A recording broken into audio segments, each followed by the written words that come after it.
संत कौन है जो अपने लिए नहीं परहित के लिए जीता है। संत को अपनी चिंता नहीं होती, संत को सबकी चिंता होती है। हाँ, और ये भागवत जी में इसका निरूपण है। प्रारंभ में ही, सबसे प्रारंभ में लिखा है 88,000 ऋषियों के जो अग्रणी श्रोता बन करके बैठे हैं शौनक जी, तो शौनक जी ने सूत जी के सामने अपनी चिंता प्रकट की।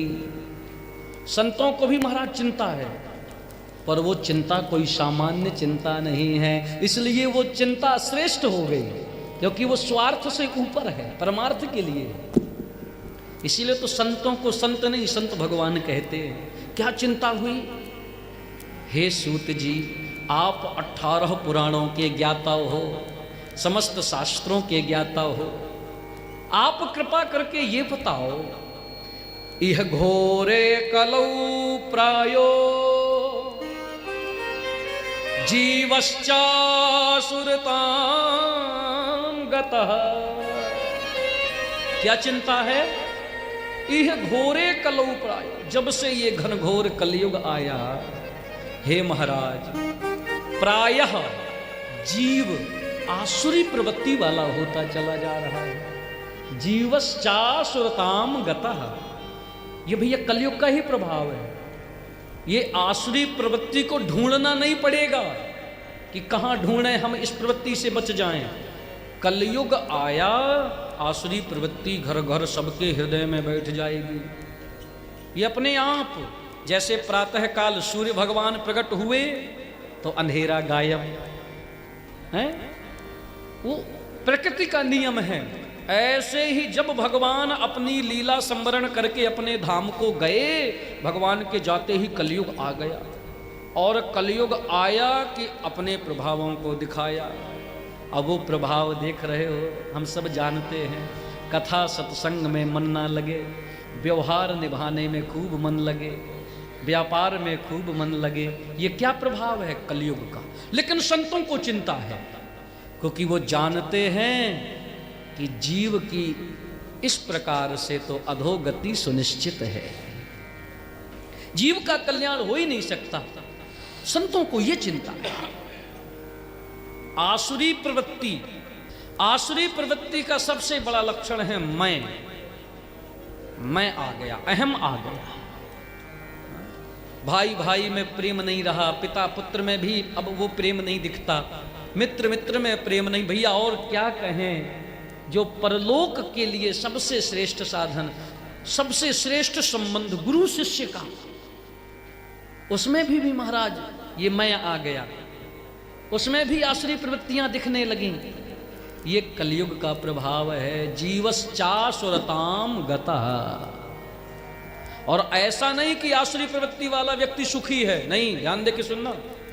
अगर जिसके अंदर ये प्रवृत्तियां हैं, वो क्लेशाक्रांतस्य, वो दुखी रहता है, बेचैन रहता है, कष्ट में रहता है।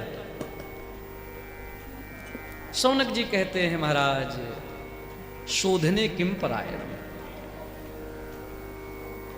इस कलयुग के प्रभाव से जीव बच जाए, अपना कल्याण कर ले, इसके लिए कौन सा सबसे सरल साधन है, उपाय है। और वो उपाय गुरुदेव ही बता सकते हैं। तो यहाँ शौनक जी ने सूत जी को गुरुदेव के रूप में ही संबोधित किया है। कह रहे हैं, चिंता मरण लोक सुखम सुरद्रुह स्वर्ग संपदाम प्रयच्छति गुरु प्रीतो वैकुंठम योगी दुर्लभम। अगर गुरुदेव प्रसन्न हो जाएं तो प्रयच्छति, सब कुछ दे देते हैं।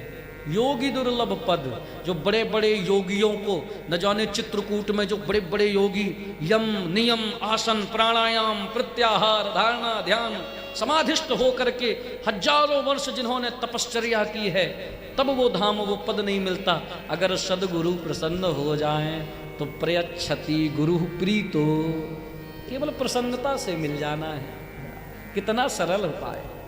इसलिए आप कृपा करके प्रसन्न हो जाओ। तो देखो, एक बड़ी अच्छी शिक्षा, भगवत प्राप्ति का सबसे अच्छा उपाय, अपने कल्याण का सबसे अच्छा उपाय भले तुम साधना ना कर पाओ, लेकर के गंगा जी किनारे माला न जप पाओ, हो सकता है परिक्रमा भी कामदगिरी की ना कर पाओ, लेकिन एक चीज फिर तो तुमको करनी ही पड़ेगी। वो क्या है? गुरोः प्रीतो, गुरु को प्रसन्न करो। और गुरुदेव कैसे प्रसन्न होंगे? उनके अनुकूल अपना जीवन बना लो तो गुरुदेव प्रसन्न हो जाएंगे। सबसे बड़ी बात, गुरुदेव के अनुकूल अगर शिष्य हो जाए तो गुरुदेव प्रसन्न। अब कोई सोचे, देखो व्यवस्था करने के लिए भले कोई तन मन धन की खूब सेवा करे, लेकिन गुरुदेव के वचनों के अनुसार अगर अपना जीवन ना व्यतीत करे तब तक गुरुदेव की पूर्ण प्रसन्नता प्राप्त नहीं होती। गुरुदेव को प्रसन्न कर लो। अगर गुरुदेव प्रसन्न हो गए तो प्रयच्छति, वो आपको दे देंगे, सब कुछ दे देंगे। क्या? वैकुंठम योगी दुर्लभम, जो हजारों वर्ष तप करने के बाद भी मुश्किल है, वो गुरुदेव की प्रसन्नता से मिल जाए। क्यों भटके इधर उधर भैया? सौभाग्य मिल गया, चित्रकूट धाम मिल गया, और चित्रकूट धाम में हमको गुरुदेव मिल गए। अब इससे बड़ा सौभाग्य क्या है? अब क्या चाहिए? अभी भी भटको तो फिर धिक्कार है, तो फिर धिक्कार है। सूत जी महाराज कहते हैं, सौनक जी आपने ठीक कहा। सुनो, ये संसार में एक बड़ा अद्भुत सर्प है, इतना भयंकर विशाल सर्प है जो सबको निगल रहा है, लेकिन लोग फिर भी महाराज मदान्ध होकर के उसके मुख में प्रवेश करते चले जा रहे, सबको निगलता जा रहा। हाँ पुजारी जी, वो बुजुर्गों को भी खाता है, वो बाबाओं को भी खावे, गृहस्थियों को भी खावे, लड़कों को भी खावे, लड़कियों को भी खावे, सबको खा रहा, उसका पेट नहीं भरता। वो क्या है? वो कौन सा सर्प है? सूत जी कहते हैं, कालव ब्याल मुखग्रास त्रास निर्णास हेतवे। काल ब्याल, काल ही है ब्याल, ब्याल माने सर्प, ये काल ही सर्प है, ब्याल है। देखो, काल हो समय, समय को भी काल कहते हैं, और ये सबको निगल रहा है। जिसकी जितनी आयु क्षीण हो गई, उतने साल तुम्हारे, उतना जीवन तुम्हारा हमारा सर्प ने खा लिया, काल रूपी सर्प ने। जन्म लेने के बाद ही हम सब काल का कवल बनने लगे, मालूम नहीं चलता। किसी के जीवन के 10 साल गए, किसी के 20 साल, किसी के 50 साल, किसी के 60 साल, वो काल सब निकलता जा रहा है, और एक दिन आएगा कि पूरा निकल लेगा। और जो सावधान नहीं हुआ तो सर्प के काटने से जिसकी मृत्यु हो तो कहा गया है उसकी ऊर्ध्वगति नहीं होती, अधोगति होती। हाँ, इसलिए सावधान हो जाओ, ये काल है, इससे बचो। इससे अगर बचना है, अपना कल्याण चाहिए, तो सूत जी कहते हैं, श्रीमद् भागवतम शास्त्रम कलौकीरेण भाषितम। श्रीमद् भागवत शास्त्र की शरण में आ जाओ, तब तुमको काल का कवल नहीं बनना पड़ेगा। अच्छा, बड़ी अच्छी बात देखो, यहां भागवत जी को शास्त्र कहा गया। भागवत जी क्या है? At Kalyan Jewelers, get up. शास्त्र, इसका भी एक संकेत है, समझना। इसका क्या संकेत है? यहां भागवत को पुराण नहीं कहा गया। वैसे भागवत जी तो महापुराण हैं, पुराण सम्राट हैं, लेकिन यहां सूत जी ने कहा ये शास्त्र भी है। शास्त्र का अर्थ क्या होता है जानते हो? शासनात् त्रायते इति शास्त्रम, जिसके शासन में रहने से जीव का कल्याण हो जाए, भव से तर जाए, पार हो जाए। शासनात् त्रायते, ऐसे की शासन को हमको आपको स्वीकार करना चाहिए जो अपना कल्याण कर दे। ऐसे तो नहीं, अब जैसे आप किसी चोर बदमाश के शासन में रहोगे तो निश्चित है तुम्हारा कल्याण हो ही नहीं सकता, और तुम किसी संत सदगुरु की चरण में उनकी शासनस्थता को स्वीकार करोगे, निश्चित तुम्हारा कल्याण होगा। तो ऐसे ही सूत जी कहते हैं, अगर काल का कवल नहीं बनना तो भागवत के शास्त्र के अनुसार अपने जीवन को व्यतीत करो, भागवत के शासन को स्वीकार करो। सरल। अगर हम लोग भागवत के शासन में अपना जीवन गुजारें, व्यतीत करें, तो जीवन कभी बिगड़ नहीं सकता। जीवन सतपथ का अनुगमन करेगा, और जिसके जीवन में सतपथ का अनुगमन करने की चेष्टा है वो सदाचारी है, और सदाचार से ही तो भक्ति आती है। दुराचारियों को क्या भक्ति मिलती है क्या?